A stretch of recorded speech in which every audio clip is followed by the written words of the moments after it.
بسم اللہ الرحمن الرحیم۔ نبی کریم علیہ السلام نماز پڑھا رہے تھے۔ ظہر کی نماز تھی یا عصر کی نماز تھی؟ صحیح مسلم میں موجود ہے۔ حضرت ابو ہریرہ فرماتے ہیں، نماز پڑھاتے پڑھاتے نبی پاک نے قدم آگے کیا اور یوں ہاتھ اٹھایا، پھر واپس کر لیا۔ اب نماز پڑھ کے تو سلام پھیرا تو صحابہ عرض کرنے لگے، یا رسول اللہ صلی اللہ علیہ وآلہ وسلم، نماز میں پیر بھی آگے کیا تو ہاتھ بھی اٹھایا، تو وجہ کیا تھی؟ پہلا سوال تو یہ ہے کہ آپ نماز پڑھ رہے تھے یا حضور کو دیکھ رہے تھے؟ تو صحابہ تو پہلے ہی بتاتے ہیں کہ بھائی ہم تو پہلی صف میں نماز اس لیے پڑھتے تھے کہ نماز بھی ہوتی رہتی تھی اور چپکے محبوب کی دید بھی ہوتی رہتی تھی۔ سبحان اللہ۔ حضور سے پوچھا، یا رسول اللہ صلی اللہ علیہ وآلہ وسلم، نماز پڑھتے پڑھتے قدم آگے بڑھایا آپ نے تو پھر پیچھے کر لیا تھا، اور ہاتھ اٹھایا تو پھر آپ نے نیچے کر لیا۔ تو نبی کریم صلی اللہ علیہ وآلہ وسلم فرمانے لگے، نماز پڑھاتے پڑھاتے جب میں نے کہا سمیع اللہ لمن حمدہ، اچانک میری نظر اٹھی تو جنت میں چلی گئی۔ نظر اٹھی تو جنت میں تیرے لیے 2-4 قدم عرش بری ہے۔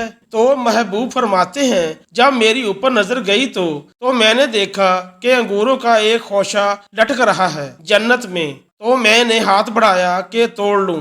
حضور کھڑے ہیں مسجد نبوی میں اور فرماتے ہیں، میں یہاں کھڑے ہو کے ہاتھ اونچا کروں تو میرا ہاتھ جنت تک پہنچ جاتا ہے۔ فرمایا، میرا ارادہ ہوا کہ وہ خوشہ جنت کا توڑ لوں، اور ذرا میں نے پیر آگے بڑھایا ہی تھا تو میرے دل میں خیال آیا کہ جنت راز ہے تو راز ہی رہنا چاہیے، یہ راز کھل گیا تو مزہ نہیں آئے گا، تو میں نے پھر وہ ہاتھ واپس کر لیا۔ صحابہ کہتے ہیں، جب نبی کریم صلی اللہ علیہ وآلہ وسلم نے یہ بیان کیا تو ہمارے چہرے نہ تجسس سے کھل اٹھے۔ تجسس سے ہم کوئی بات اور بھی سننا چاہتے تھے، تو محبوب فرمانے لگے، اگر میں وہ خوشہ اب توڑ کے لے آتا اور تمہیں دے دیتا تو قیامت تک بھی کھاتے رہتے تو تم سے ختم نہیں ہونا تھا۔ سبحان اللہ۔ نبی پاک صلی اللہ علیہ وآلہ وسلم نے فرمایا، میرے 2 امتی قیامت کے دن اللہ کی بارگاہ میں کھڑے ہوں گے اور ان میں سے ایک عرض کرے گا،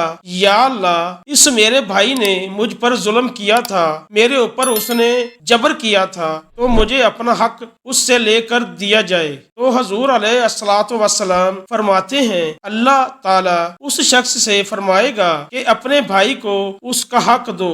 عرض کرے گا، مالک میرے پاس کوئی نیکی بچی نہیں، کہاں سے حق دوں؟ تو اب وہ جو مدعی ہے، جو دعویٰ کر رہا ہے کہ میرا حق اس سے لے کر دیا جائے، وہ عرض کرے گا، مالک پھر میرے گناہ ہی اس پر ڈال دیے جائیں۔ حضور مسکرا رہے ہیں۔ جناب انس بن مالک فرماتے ہیں، لیکن اس بات پر آ کر حضور کی آنکھوں میں آنسو آ گئے۔ نبی کریم صلی اللہ تعالی علیہ وآلہ وسلم فرمانے لگے، وہ بڑا ہولناک دن ہوگا قیامت کا۔ لوگ اس دن تلاش کریں گے کہ کوئی ایسا شخص ہمیں ملے، ضرورت محسوس کریں گے کہ جو ہمارا بوجھ اٹھائے۔ اب وہ شخص عرض کرتا ہے، مالک میرے پاس تو کوئی نیکی نہیں ہے، اور یہ کہہ رہا ہے میرے گناہ ہی اس پر ڈال دیے گئے۔ تو نبی پاک علیہ الصلوۃ والسلام فرماتے ہیں، اللہ تعالیٰ اس مدعی سے فرمائے گا، ذرا سر تو اٹھاؤ، جنت کی طرف دیکھ۔ تو وہ جنت کی طرف سر اٹھا کر دیکھے گا اور دیکھ کر عرض کرے گا، مالک میں ایک چاندی کا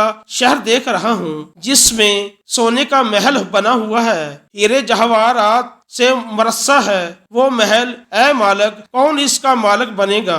یہ کس کو ملے گا؟ تو اللہ تعالیٰ فرمائے گا، جو اس کی قیمت ادا کرے۔ تو عرض کرے گا، مالک اس کی قیمت کون ادا کرے گا؟ تو اللہ تبارک و تعالیٰ فرمائیں گے، تو بھی اس کا مالک بن سکتا ہے۔ تو بڑے تجسس سے، بڑے شوق سے عرض کرے گا، مالک میں کیسے مالک بن سکتا ہوں؟ تو اللہ تعالیٰ فرمائے گا، تو اپنے بھائی کو معاف کر دے، میں تجھے اس محل کا مالک بنا دیتا ہوں۔ کر دے معاف اپنے بھائی کو، درگزر کر اپنے بھائی سے، بھول جا اس کی خطاؤں کو، کچھ دیر کے لیے چھوڑ دے، جو اس نے غلطیاں کی تو معاف کر دے اسے، اور میں اس محل کا تجھے مالک بناتا ہوں۔ نبی پاک صلی اللہ علیہ وآلہ وسلم ارشاد فرماتے ہیں، وہ فوراً عرض کرے گا، مالک میں نے اپنے بھائی کو معاف کیا۔ تو اللہ تبارک و تعالی ارشاد فرمائے گا، اس کا ہاتھ پکڑ اور پھر اسے جنت میں ساتھ لے جا گویا میں نے اسے بھی جنت بھی۔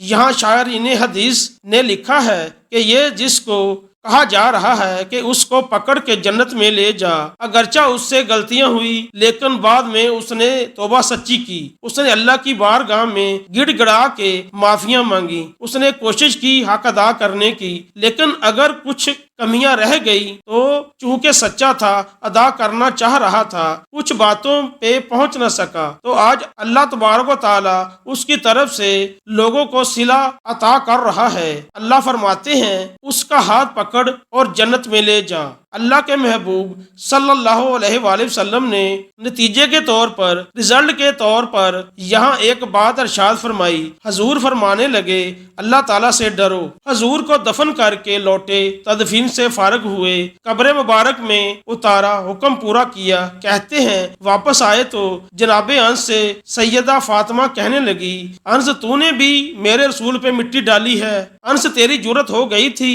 فرماتے ہیں اس وقت فاطمہ کا پہلا آنسو گرا اور پھر 6 مہینے حضور کے بعد حیات رہیں۔ میں نے اس کے آنسو ہی گرتے دیکھے، لوگ سو جاتے تو حضور کے روزے پہ جا کے بیٹھ جاتی۔ کہتے ہیں میں سمجھاتا بہلاتا کہ فاطمہ کہتی علی صبر اپنی جگہ، کرم اپنی جگہ، اور میں تجھے کیا بتاؤں، بہن بھائی پہلے سارے چلے گئے، والدہ پہلے چھوڑ گئی، اب حضور علیہ الصلوۃ والسلام نے بھی پردہ ڈال لیا ہے، مجھے چاروں جانب کچھ دکھائی نہیں دیتا۔ کہتے ہیں 6واں مہینہ تھا حضور کے وصال کو، ایک دن مسکراتی ہوئی فاطمہ گھر آئی روزے سے رات کو بچوں کے ساتھ، تو شیر خدا کہنے لگے، میں نے کہا فاطمہ بڑے دنوں کے بعد مسکراتے دیکھا، کیا بات ہے؟ تو کہنے لگی علی آج میری آنکھ لگ گئی تھی، مجھے حضور خواب میں ملے ہیں، مجھے حضور نے کہا ہے تو روتی کیوں ہے؟ تو میں نے کہا محبوب میرا دل نہیں لگتا۔ تو فرمایا بیٹی تیاری کر، تو